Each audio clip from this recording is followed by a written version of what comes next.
एक बार की बात है, स्वामी विवेकानंद के किसी दोस्त ने बताया एक दिव्य महात्मा है जिनके पास सभी प्रश्नों के उत्तर है और तुम्हारे पास तो हर तरह के प्रश्न हैं। तुम्हें उनसे अवश्य मिलना चाहिए। स्वामी जी बहुत तेज, बुद्धिमान, उत्सुक और हर चीज में तर्क करने वाले व्यक्ति थे। वह एक समाज सेवी थे। उन्हें आध्यात्मिक ज्ञान पाने का कोई लक्ष्य नहीं था। वह एक दिव्य महात्मा से मिलने गए जिनका नाम रामकृष्ण परमहंस था। स्वामी जी ने रामकृष्ण परमहंस से पूछा, आप हर समय भगवान की बातें करते हैं, क्या आप सिद्ध कर सकते हैं कि भगवान है? रामकृष्ण ने बोला, मैं प्रमाण हूँ।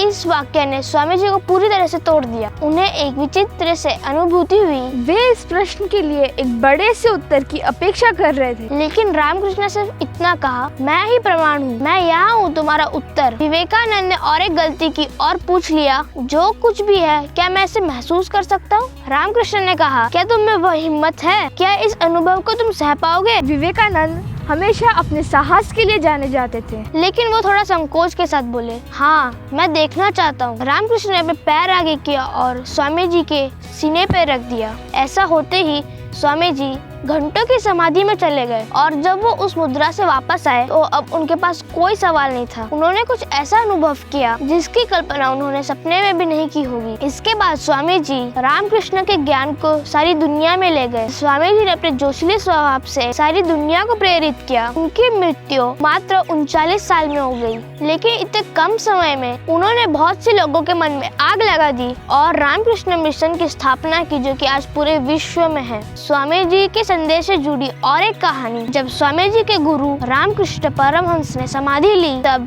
स्वामी जी उनके दिए गए संदेश को पूरे विश्व में लेके जाना चाहते थे। निकलने से पहले उन्होंने सोचा, माँ शारदा देवी जो कि गुरु जी की पत्नी थी, उनसे अनुमति ले लूं। स्वामी जी उनके घर पहुँचे और शारदा देवी रसोई में खाना बना रही थी। स्वामी जी ने माँ शारदा देवी से पूछा कि वो गुरु जी का संदेश पूरे विश्व में ले जाना चाहते हैं। माँ शारदा देवी स्वामी जी को देखे बिना अपना काम कर रही थी, लेकिन उनको सुन रही थी। विवेकानंद जी ने पूछा, क्या मैं जाऊं? बिना स्वामी जी को देखे माँ शारदा देवी ने कहा, नरेंद्र क्या तुम मुझे वो पास में रखा हुआ चाकू दे सकते हो? स्वामी जी ने चाकू उठाया और संभाल कर ध्यान से दे दिया। वे एक खास तरह के पुरुष थे और उन्हें खास तरह से चाकू दिया। माँ शारदा ने चाकू लिया और कहा, तुम जा सकते हो। स्वामी जी ने पूछा, आपने मुझसे चाकू क्यों मांगा, जबकि मैंने देखा कि आपका खाना तो लगभग बन ही गया है, आपको तो चाकू की जरूरत थी ही नहीं। माँ शारदा ने कहा, मैं देखना चाहती थी कि तुम चाकू कैसे देते हो। माँ शारदा ने कहा, अब तुम जा सकते हो और अपने गुरु का संदेश पूरे विश्व में दे सकते हो। सौम्यता और सज्जनता यही है,